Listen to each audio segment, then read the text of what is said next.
Cheers and salutations. I know I look a little festive in this red sweater, but I feel nice. I was out with some friends, and just so you know, here, Chicago seems to be getting the festive season, even though it's still November. I'm seeing Christmas decorations everywhere. But I guess it is what it is because you see Christmas in October too. Halloween should sue Santa Claus. But anyways, my name is Kit. This is Chicago Reacts. Please be sure to like, comment, share, and subscribe, and hit that ring bell notification. That way all you lovely, beautiful, outstanding people are made aware when we upload new content upon our YouTube channel. And today, we got ourselves a fun video titled Star Wars vs. Warhammer 40K, Episode 19, Silent Night. Not Holy Night, but Silent Night. Oh, no, just Silent Night. So we're going to find out what's going on. And let me just double check when this came out. Oh, it actually came out February 22nd of 2021. Huh. Day after my birthday. Okay, so let's go ahead and find out where the scumbag Jedi and the Republic are going to stand against our glorious Imperium. That's right. Warhammer 40K shall win the day. The Emperor protects. So, without further ado, since I'm in charge of the ones and twos, let's get ready to play this video in a 3, 2, and an uno. And also, the original link to this video is in the description box below, so do the right thing and support the original content creator.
Silent Night.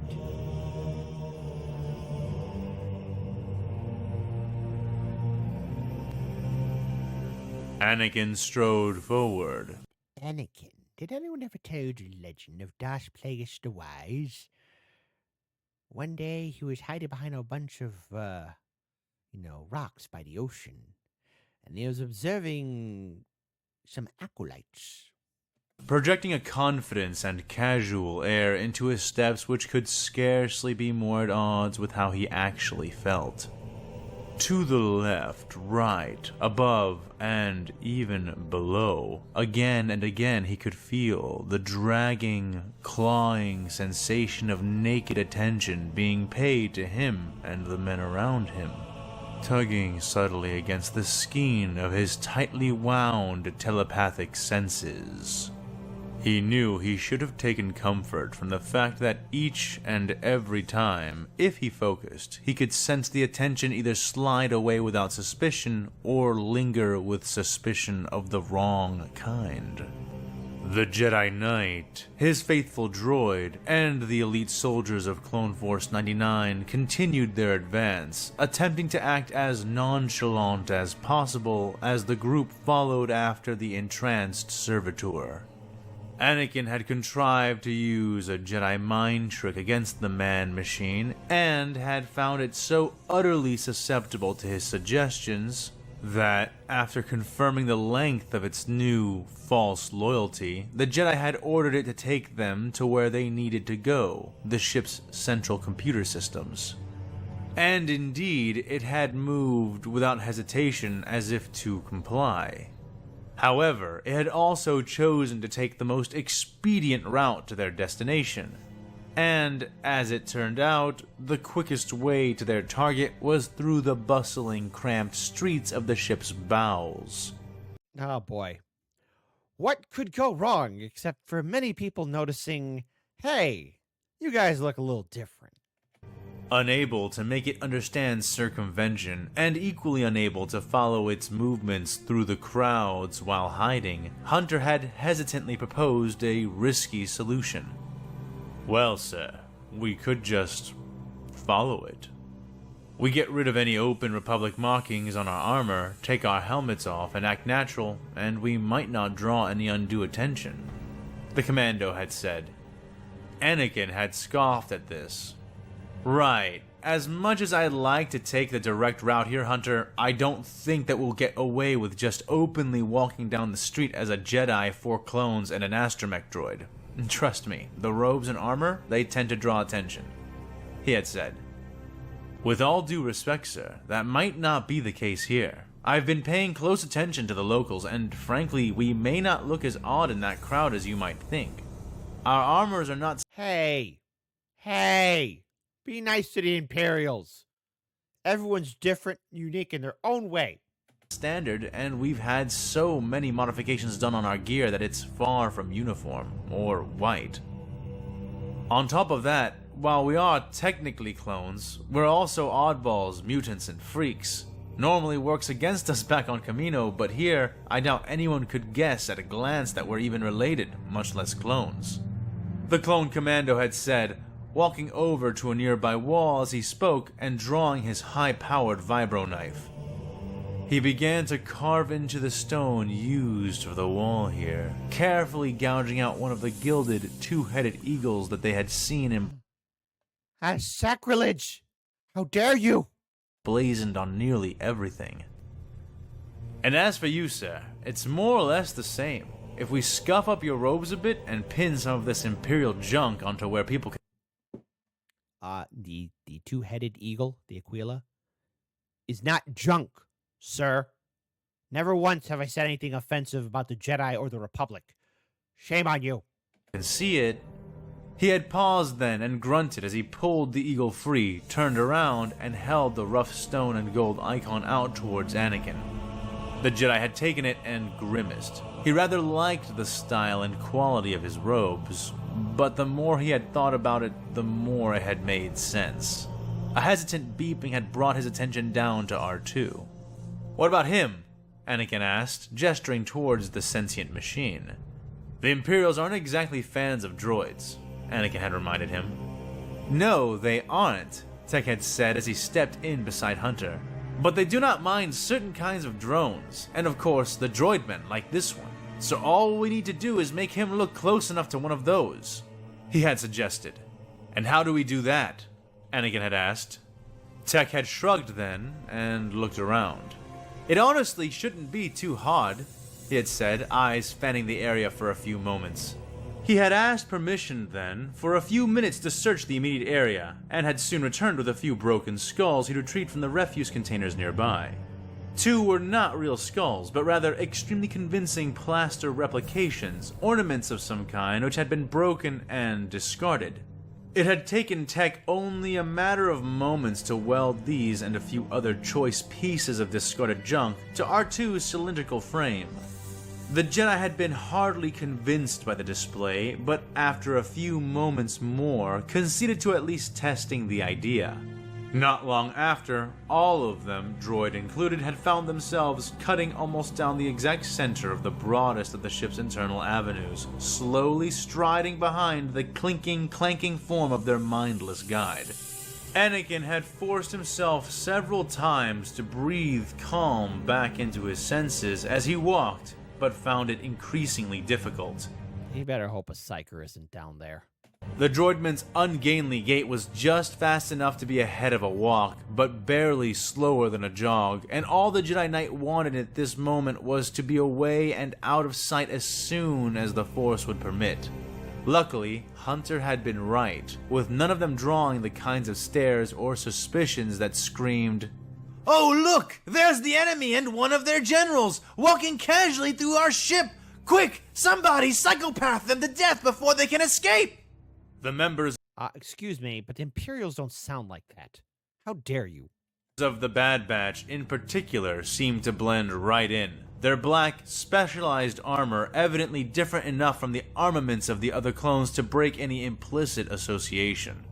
They cradled their helmets in the crooks of their arms and hid or obscured their weaponry with tatters of cloth. Imperial double-headed eagles welded to the fronts of their breastplates. The printed skulls naturally ornamenting their battle gear didn't hurt either. Anakin had hidden his lightsaber and raised his hood to shroud himself.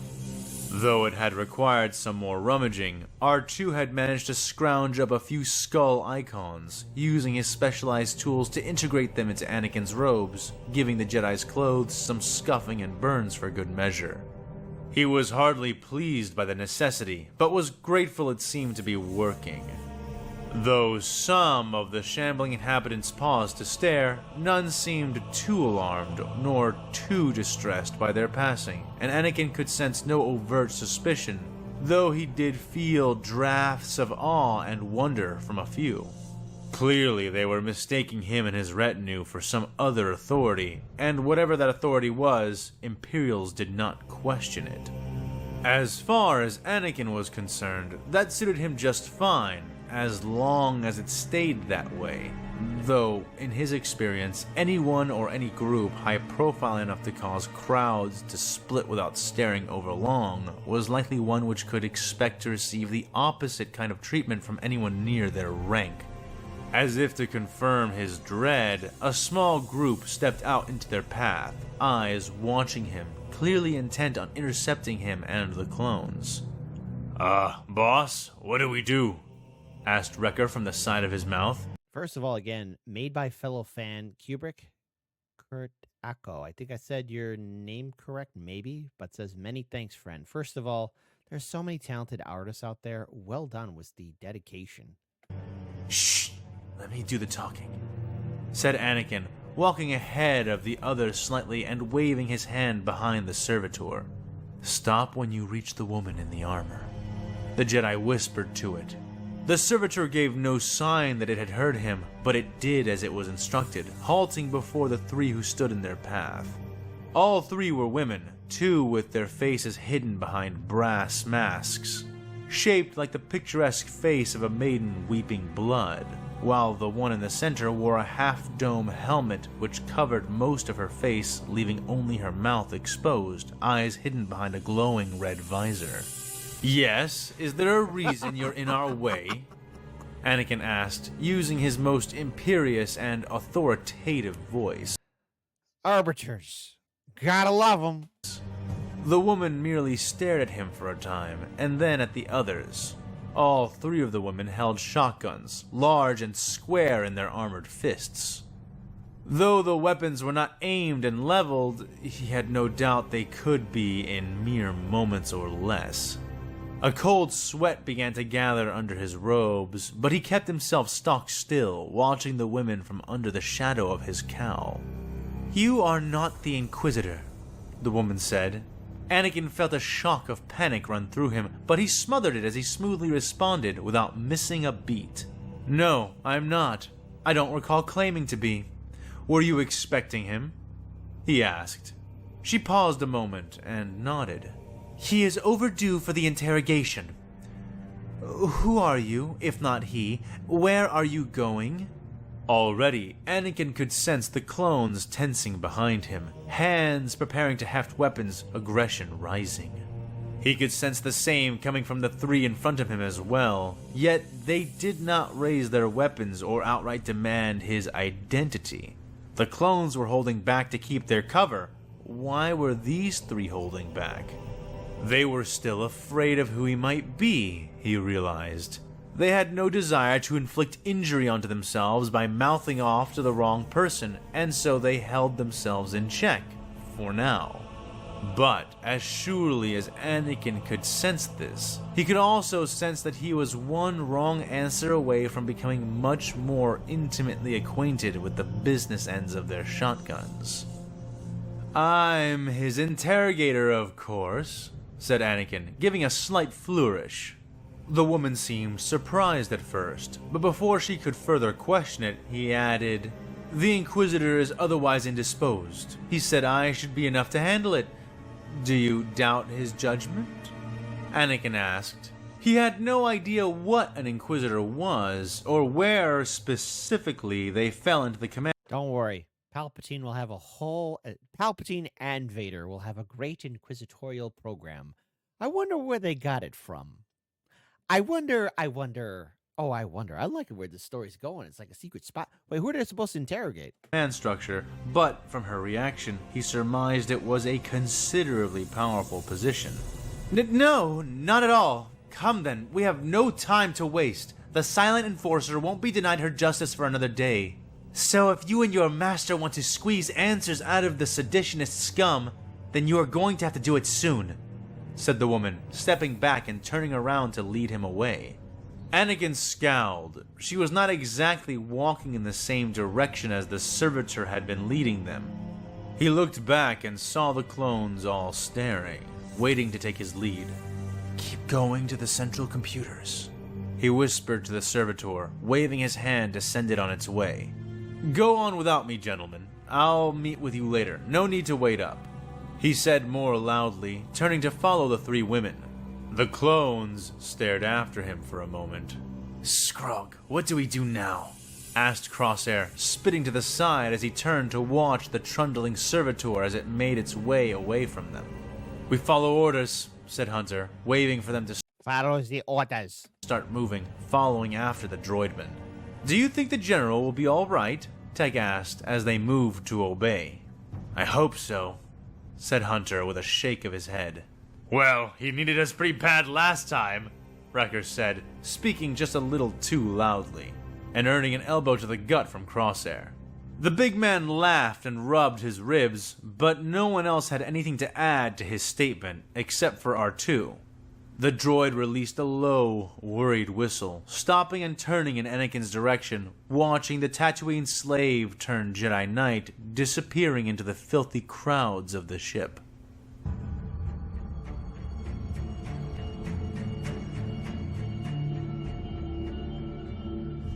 Anakin followed the three women in silence. He stayed behind them and swayed slightly as he walked, keeping himself just out of the corner of their eyes as they made their way to where the interrogation was meant to be held.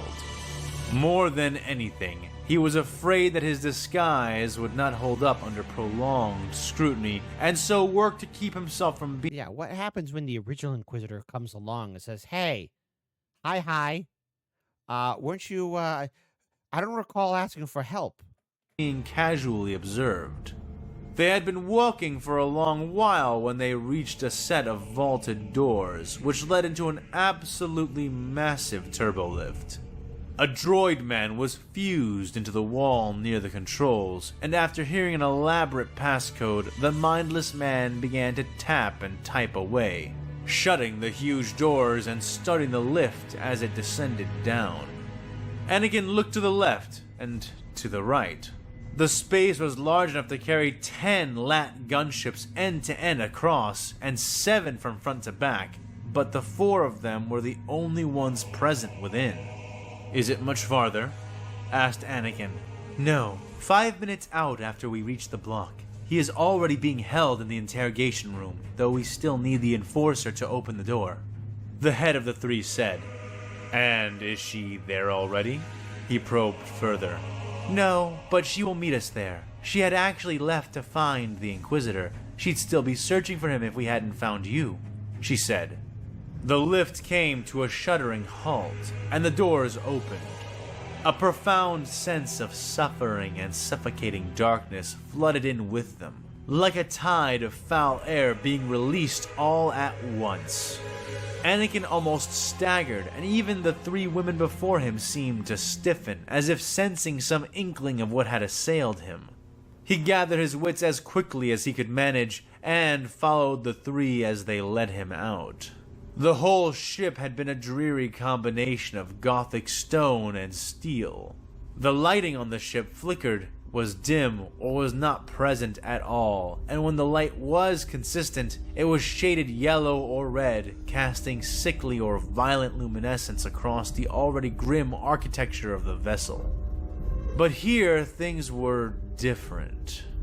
The lights were white and persistent, and though the walls and floors seemed no less gothic and Oh no, it's a demon that will possess Anakin. We thought Darth Vader was evil. This one's gonna make him look like a little chihuahua. nature, they still managed to exude an aura of insidious menace that far outstripped that which pervaded the rest of the ship. Perhaps it was the thick layers of purity seals which hung in clusters along the walls, or the faded scratch marks left along the black stone floors. Or maybe it was all the screaming and shouting that Anakin could barely not hear, like a chorus of wailing moans and pleas pulled from his own thoughts and not his true senses. Whatever it was, a considerable wrongness haunted this place, and Anakin found himself working against his own reluctance as the three began to exit the lift, expecting him to follow. Swallowing hard, Anakin took a deep breath and held it, counting out to 4 and releasing it before moving forward. This new place was incredibly stuffy and humid, yet to the Jedi, it felt freezing. The Force was bleached here, altered, maybe even damaged. The threads and fibers which tied and bound it to everything were notably abused. Okay, anyone kind of freaking out here? Like, where the hell are they taking Anakin to? Like, what the hell, man? I ain't like it. Yo, what was in this Imperium? Oh, see, that's the thing about Warhammer 40k. It's one thing to know about the Imperium, the Adeptus Mechanicus, the Adeptus Astartes, the Adeptus Cerritos, the Imperial Guard, the Imperial Navy. But you never know what's on the ship, like stowaways, like a gene stealer cult, or either that demonic cult, or either that, let's say there's that Inquisitor who looked quite demonic himself, maybe having a demon or maybe some other unknown AI, or alien presence, or maybe a Tyranid stowaway. A lot of things that could go bump in the night. As if stretched and snapped, and then resewn, again and again. Just the passing sense of it was making his head throb painfully, and he was forced to constrain a few groans of suppressed agony as the sensations continued to worsen. Nothing I can't handle. I've been to weird places before. This is nothing I can't handle. Anakin found himself thinking. The very act was an alarming sign of its own. So many parts of him were screaming. He had a sense of an impending mortal blow hovering just before him, less than seconds from descending, yet nothing happened, and no one was there. In spite of that, he felt nausea creeping into his stomach and throat, sickening his guts and making his steps feel heavy and plodding. Cold, bitter sweat began to pour from his brow and neck, stinging his eyes and tainting the flavor in his mouth. There were not many visible guards, just those he traveled with and a few patrols he had seen pass them or cross their path at a distance. Noting the walls and how they curved, he began to get a sense that this facility was not very large compared to the vastness of the ship, a dungeon or prison of some kind, from the looks of it. Or perhaps it was something far, far worse. Anakin could hardly hazard a guess, but what he did know was that the Force was worn and tortured in a way he had never sensed before. And he didn't want to even begin to guess what would have had to have happened here to cause this kind of effect. Every time he passed one of the spaced, heavily reinforced doors, he would feel a white-hot throb of pain spike into his skull. With the crossing of each threshold nearly drawing out a hiss of protest from him each time, the Jedi was almost grateful for how short the remainder of their trip was. Soon, they brought him to the door he presumed to be his, a huge bulwark of black steel covered in purity seals and bearing a large, engraved number on its surface, number 9. To his profound dismay, this door also produced the same effect, and as they paused to wait, presumably for the arrival of the Enforcer, the Jedi quickly found himself desperate for a distraction. He tried to simply listen, but even the wheezing of the air cycling through the life support system sounded muted. as if the walls were made to absorb sound, which could very well be the case. As they were arriving, he heard the barely audible, distant rumble of the turbolift starting up again. Even from this distance, it was shocking that such a huge, loud thing could be reduced to nary a whisper by walking down a few hallways. "We'll stop and wait. The enforcer will be along," said the head of the three. "I was instructed to convey to you that if you want any hope of learning about the missing agent and his role with your master's competitor, you better do it now. The sister won't allow him to survive another Terran cycle. He's caused enough damage as it is, and if not for the abuses of your agency, he'd be dead already," she added, voice stiff and stern, the voice of a subordinate conveying a contentious message from one superior to another. "Yes, fine, I'll do what I can," the false interrogator rasped dismissively under his breath. Anakin had been very curious, eager even, to meet with a potential traitor to the Imperium. There was an old saying, the enemy of my... No, the enemy of your enemy is not your friend. No, Anakin, don't be stupid. Oh, it's probably a Nurgle supporter if it looks gross like that. Enemy is my friend. Wait a minute. While he was not so sure how true that statement would be in and of itself, he did figure that it sounded true enough to test out. Now, however, all he wanted to do was to crawl back into the lift they had entered from, and then to be away from this horrendous place. He was about to ask... I had to double check. Zinch is 9, Korn is 8, Nurgle is 7, and Slanesh is 6. No. Oh, boy. Oh, no. This isn't good. It's Zinch. Ask the woman he had been speaking with a question, any question, when she seemed to take notice of him first. "Are you okay?" she asked, looking over her shoulder at him. Of course. Oh, why..." Anakin started to lie, but the croak of his own voice was proof enough against his words. His hands and legs were shaking now. He hadn't even noticed. Was he poisoned? Sick?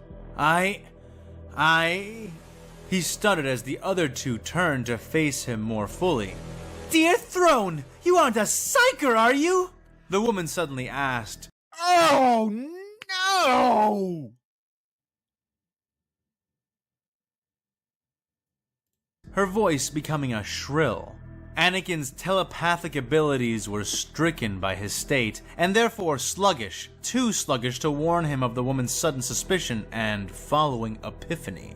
However, the Jedi Knight did indeed notice the change in her posture, the shifting of her weight, and the raising of the muzzle of her weapon. The Force-born warrior was certainly distressed, pained in fact.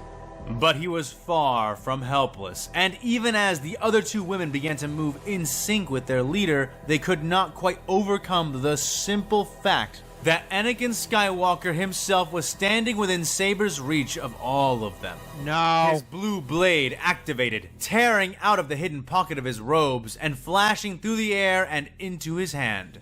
The first sweep of the blade killed the woman to his left, slicing her cleanly in half, the follow-through taking the blue saber through the weapons of the other two, one of the shotguns exploding as his burning weapon touched the gunpowder in the shells. The resulting blast staggered all three warriors, though Anakin called on the Force, painful though it was, to push the remaining two Imperials into the wall opposite him, slamming each with enough force to knock them out.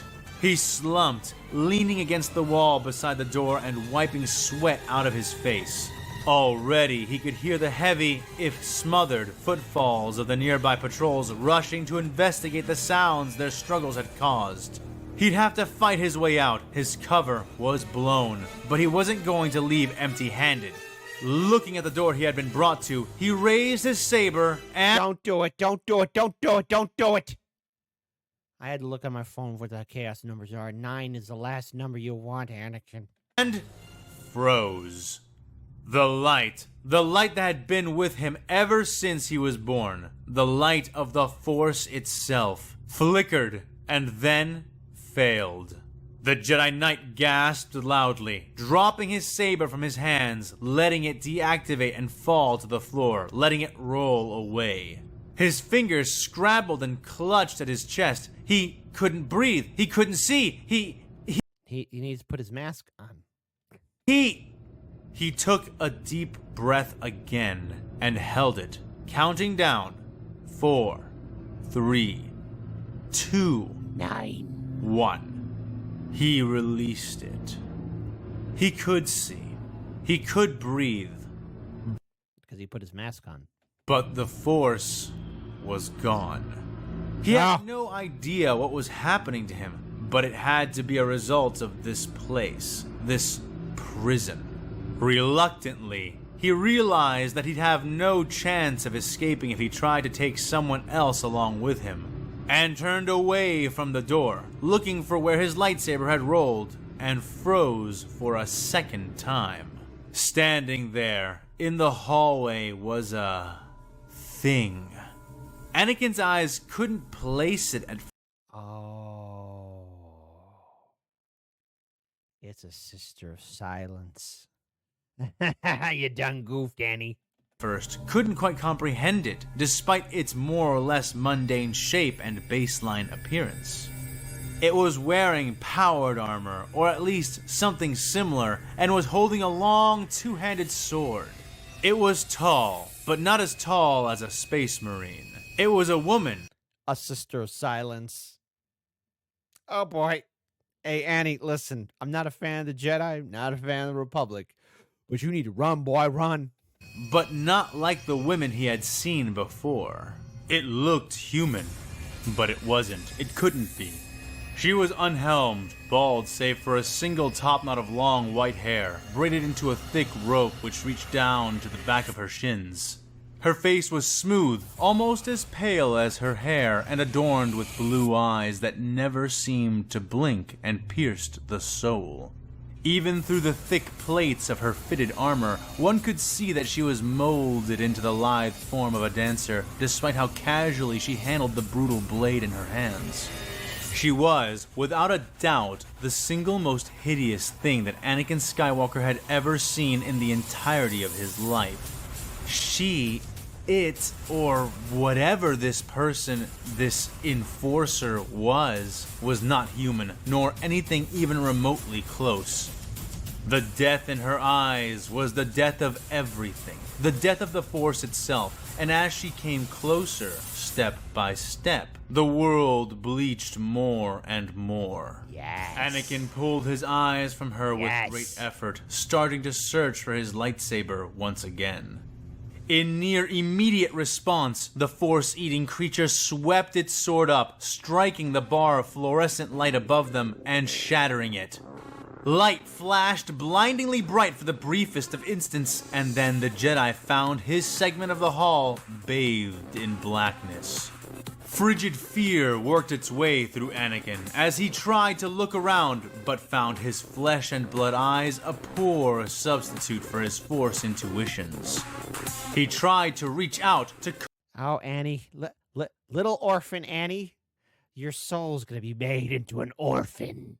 Call his saber to himself, but he couldn't even see the weapon nor feel the Force. Realizing his task was fruitless, Anakin crouched in the darkness, fumbling about with his hands, and feeling the cool... Now I get it, to play on word. Silent Night. Sister of Silence. Very clever, a fan was too much time. Super sweet power move. Cooling body of the warrior he'd bisected earlier. Meanwhile, the thing in the hallway had begun to walk forward, footsteps sounding softly in the shadows.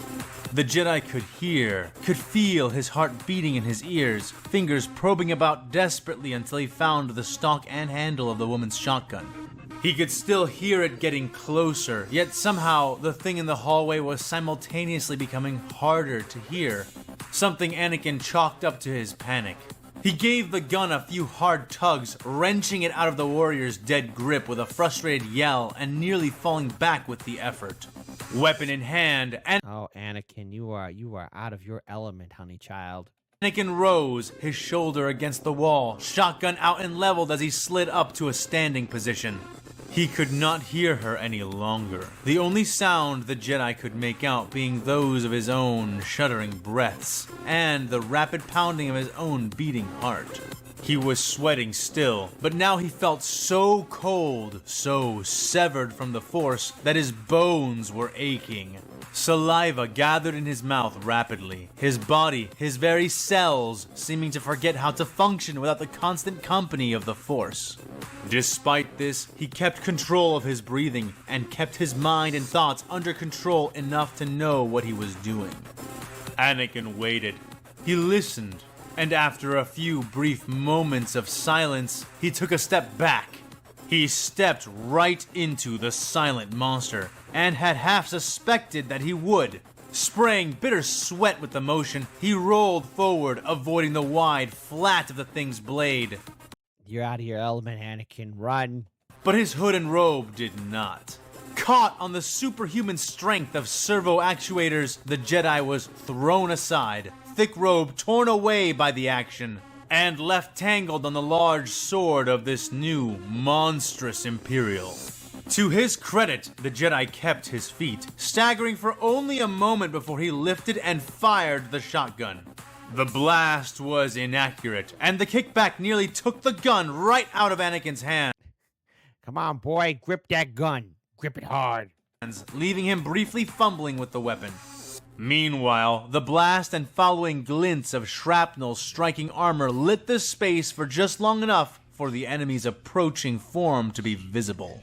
The Jedi Knight kicked, catching the new warrior in the chest, but failing to stop her advance or stagger her back. Instead, she rushed in through the blow, Anakin yowling in pain as he stomped into her unyielding form, and was instead himself carried back and pinned to the wall. He kept his leg braced against her, trying to push back as he brought the gun up again for another shot. He blasted, but not before she had come even closer, forcing his knee to bend and grabbing the muzzle of his gun, yanking it out to the right just before he fired. The shotgun discharged out to the side, showing Anakin another flash of his assailant's face, dead eyes burrowing into his. But soon he did not need the light of his gunfire to see. I'm loving this, because how does one in the Force handle somebody who displaces and destroys and nullifies the warp? Those pale blue spheres of hers. Still pinned to the wall by the pressure on his curled leg, Anakin watched as the sword the woman wielded came to life, sparking along the blade and illuminating its surface with the incandescence of a deadly power field. She held it, single-handed, up nearly against his throat. His free hand had grabbed her wrist, his right hand still clutching the shotgun, she herself having an arm that was similarly occupied. She tore the gun out of his hand, and he raised his palm. I am one with the Force. Anakin. Oh, no, Annie. Little orphan Annie. Honey child. You're out of your element. She's one with the Emperor. Which one's stronger? The Emperor or the Force? The correct answer is the Emperor. Anakin muttered, focusing hard, attempting to pierce the penumbra of fear which had ensnared him, trying with all his might to touch the Force, to use it, to wield it. He watched the woman's deathly eyes widen somewhat, watched her topknot sway in a wind that did not exist, and then watched her respond by using her recently freed hand to grab his neck. He choked, faltering as her ceramite fingers closed around his airway. His own hand... Yeah, see, you don't like it when somebody chokes you, Anakin. And see, you just used the Force. She's using real strength. She's opened a can of woman. Instinctively grabbing at her wrist, trying to pry her off. But she was implacable, answering his resistance by slamming his head back against the wall, once, twice, and then a third time. Anakin's vision was spinning. He could feel foam and spittle gathering at the corners of his mouth. It wasn't just that she was strangling him, but now that she was touching him directly, He felt as if his mind were an oyster caught in a crushing pincer, mere moments from splitting open. He couldn't breathe. He couldn't think. Yes. He needed help. Kill him. Kill him now. But this time, as darkness closed in around him, Anakin found no clones charging to the rescue or sudden shouted war cry of help being on the way. All he found, all he saw as his mind faded away into unconsciousness were those empty, monstrous blue eyes staring, unblinking, unfaltering into his own. Yes. Like twin voids expanding in a cruel sky, they devoured him, and Anakin Skywalker knew no more. Beautiful. Beautiful! That was beautiful. R2 watched on from the shadows, telescoping eye peeking out from around the corner as Oh, R2, we will destroy you and turn you into a trash can.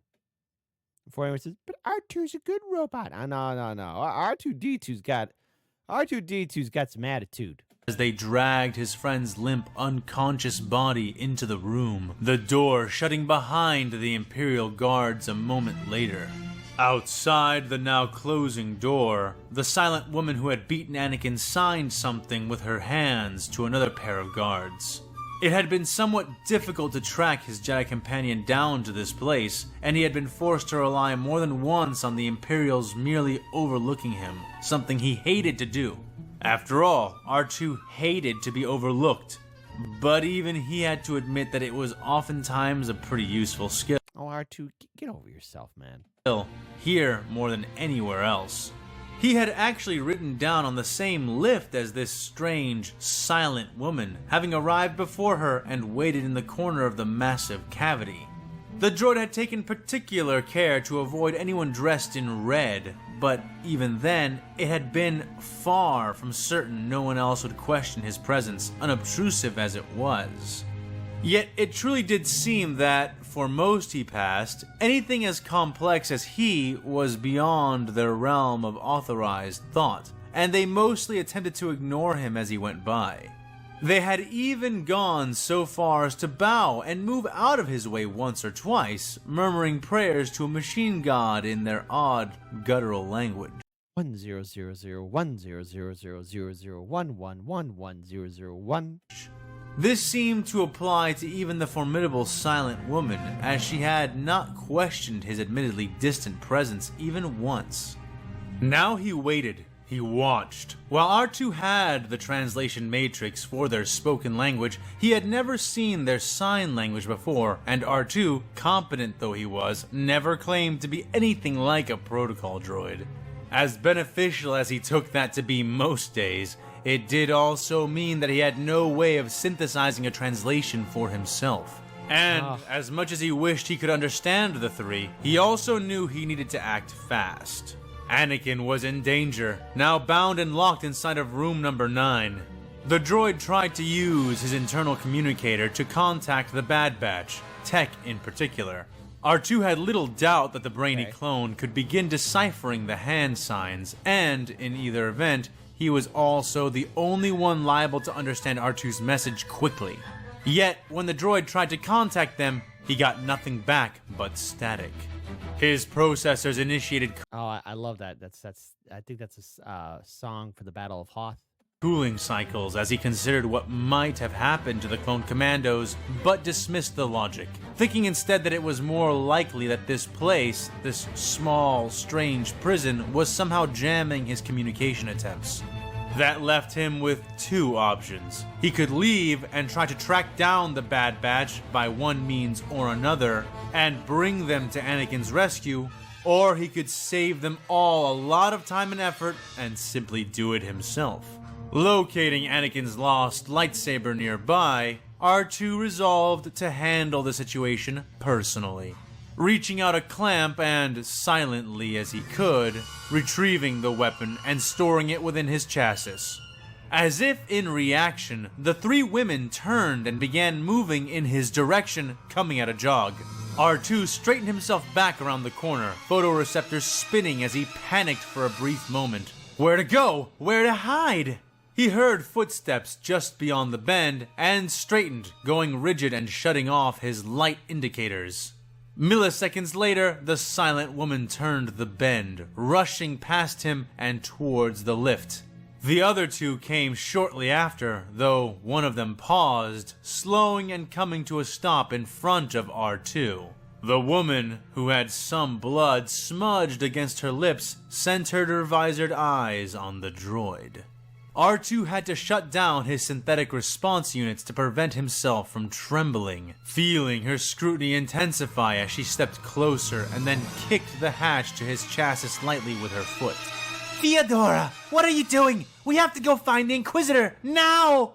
Said the other woman from down the hall. I know. I just need to throw something away. It's dragging me down. How the bloody hell do you open this trash bin?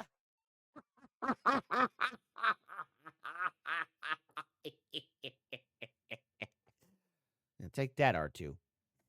Was her response, scowling as she kicked R2 again, nearly knocking loose one of the hastily applied skulls of his disguise. The savvy droid took the opportunity to swing his body up and parallel, popping open his chassis once more. He desperately hoped she did not notice the tools, mechanical arms, and, of course, Anakin's lightsaber all stuffed within the now visible confines. He needn't have worried. The woman hastily stuffed the broken remnants of her shotgun into the cavity, cramming them in painfully before manually kicking closed his chassis hatch and running off to catch up to the others. R2 waited until he could hear the lift start up again, and then released a low, relieved whistle. Then, with a shake of his rotating dome, he steeled himself and looked down the now empty hallway. After a few minutes, the guards that had been inside exited, walking away in the opposite direction, giving him his chance. Thinking of his imprisoned friend and his beloved owner back on Coruscant, the little droid trundled forward and approached the mechanical controls of the massive black door. He had faith that he'd be able to adapt to one of its ports, but felt more than a little trepidation as he came closer. After all, from what he understood, this room had already housed one inhabitant.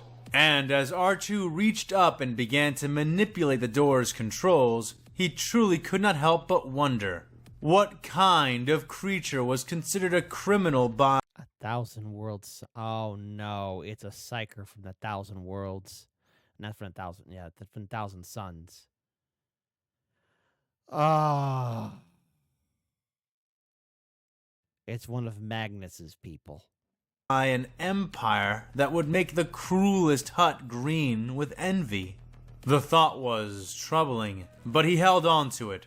After all, the logic behind that caution was more than sound, and only made him worry all the more for the fate of his Jedi friend. We ain't ready. To my most esteemed and illustrious Warmaster, Lord Tyrannus Macarion II, I am most pleased to report the success of my inquiries, my lord, and am further pleased to confirm your suspicions. While many among the sector regimental forces seem to be more than susceptible to subversion and indoctrination, the Calambian Patriots, widely regarded as one of the premier fighting forces of the sector itself, are anything but desirable in these regards. Your decision, therefore, to group them with the other non-compliant regiments that came from outside the sector was a prudent one. Soon, the losses suffered by those forces shall either ensure their irrelevance or, most ideally, fate them to extinction. Additionally, their martyrdom will further increase the fires that you shall use to soften the loyalty of both the fighting men and officer castes, preparing them for the hammering that is to follow.